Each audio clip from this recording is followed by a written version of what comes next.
Welcome to Relationship Talk with Zebra, where we talk everything relationship. I am a certified relationship and grief coach. When I started my coaching journey, I joined several Facebook groups just to give me a feel of what was happening in other people's relationship.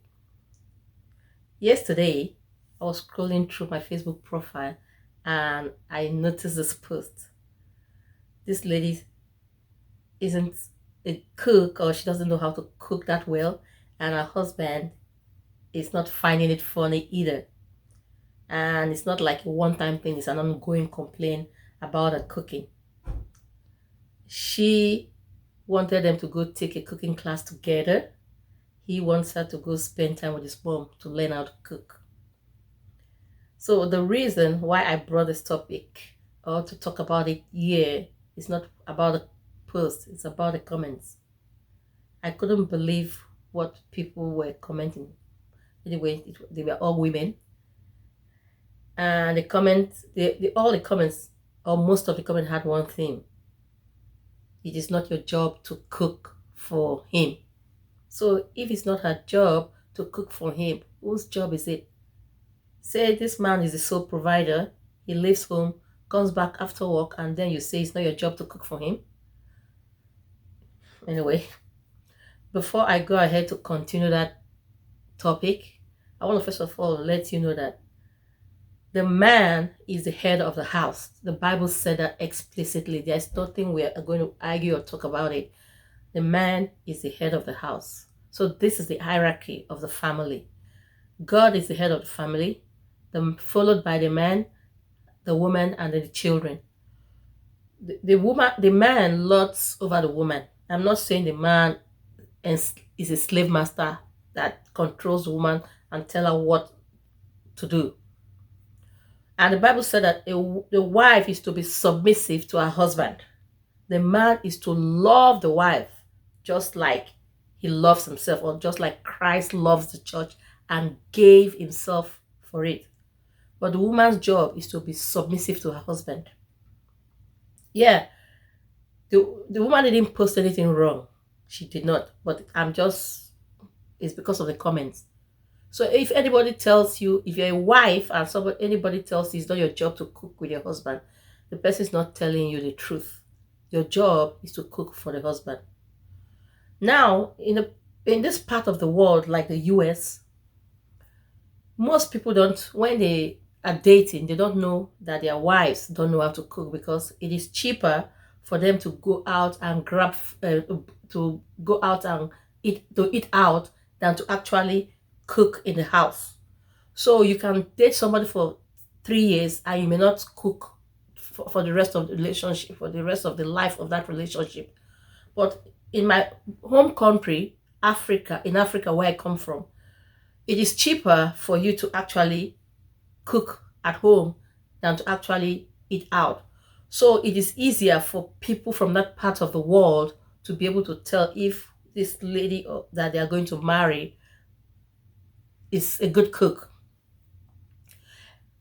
Premarital discussion is very important. So premarital discussion allows the both of you to sit down and talk about topics that matters to that relationship, topics that may cause problems in the future for you, the both of you.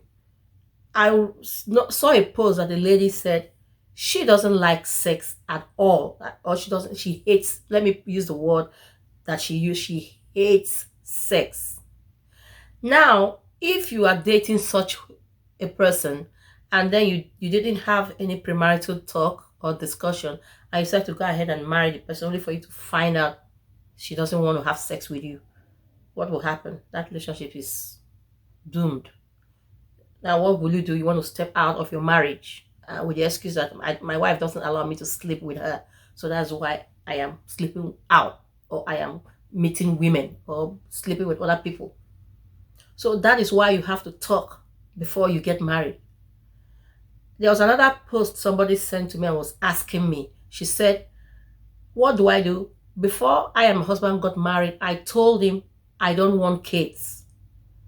And now 3 years, 4 years into our marriage, he's demanding that he wants kids. Now in that situation, I've also noticed, excuse me, I've also noticed that sometimes when you talk to people, they only hear what they want to hear. They'll always think that, oh, in the future, this person, my wife or my husband, will change their mind. Must have mentioned it to him that, look, I don't want kids. I don't want to have kids at all. And he's thinking, when I marry her, maybe after a year she will change her mind. Excuse me. The lady is saying, I'm not going to change my mind. So now, if they had said that, maybe, I don't know, she must have mentioned it in passing, maybe when they were cuddling and hugging and lovey-doving. And he's assuming that she was just joking, or it's something that she would change her mind when they get married. Remember what people usually do. They are dating this person that has this terrible character, and they always say, when we get married, he would change or she would change. They would change. And then, yeah, they would change, but they would change for worse. So she must have mentioned in passing that, look, I don't want kids. And he's taking it like, after 2 years, she may change her mind. Or by the time we keep having sex, she may get pregnant. When a woman tells you, I don't want kids, she will do everything in her power to make sure that she doesn't get pregnant. And even if she gets pregnant, excuse me, and even if she gets pregnant, she will go and evacuate that pregnancy. Now you want to talk about finance. You want to talk about religion. You want to talk about how many kids you want to have. How you're going to bring up that kids. You want to talk about discipline. You want to bring up boundaries. Boundaries for the two of you. Boundaries for external families. And you want to also talk about consequences if anybody breaks that boundaries. So premarital talk is very necessary and important when you talk about relationship. Maybe if this couple had premarital relationship, they would have realized, or the man would have realized that, oh, my wife is not a good cook. So what can we do? Or my fiancé is not a good cook. What can both of us do to help her with her cooking skill? Or is this something that I can compromise? If certain issues are not compromisable issues, like this lady that said, I don't like sex, or this one that said, I don't want kids. If it's an issue for you that is a no compromise for you, then both of you can walk away from the relationship. But when somebody mentions something, even if it's in passing, during your relationship, before you actually take the vows, and it's something that is a very, very, very, very important topic for you, you want to call them back and sit down and say, wow, please, let's talk about this. Let's talk about this. If something that you know that you can't compromise, then you people agree to go your separate ways. Then go look for somebody that their values aligns with your own value, and then you move ahead with the relationship. So I am telling you, I know many of you will not agree with me about the cooking thing, but that is the beauty of life. We have to agree to disagree. But I will still tell you that it is the job of the wife to cook for her husband. With that being said, know that both of you can come together and agree together. Agree on what to do. Agree on how the relationship should move forward. Agree on things that will help the relationship. There are some men that if they have a wife that can't cook, which they know from the beginning, they will take over the cooking and say, okay, you don't bother yourself. I will do the cooking. You are good in this other area, so you take over that part. Let me take over this one. It is no big deal who cooks in the family. But as per the original responsibility of who is to cook between a man and the wife, it is the job of the wife, except they both agree on it. Please don't forget to subscribe to my channel. Just click the bell button so that you won't miss any of my videos.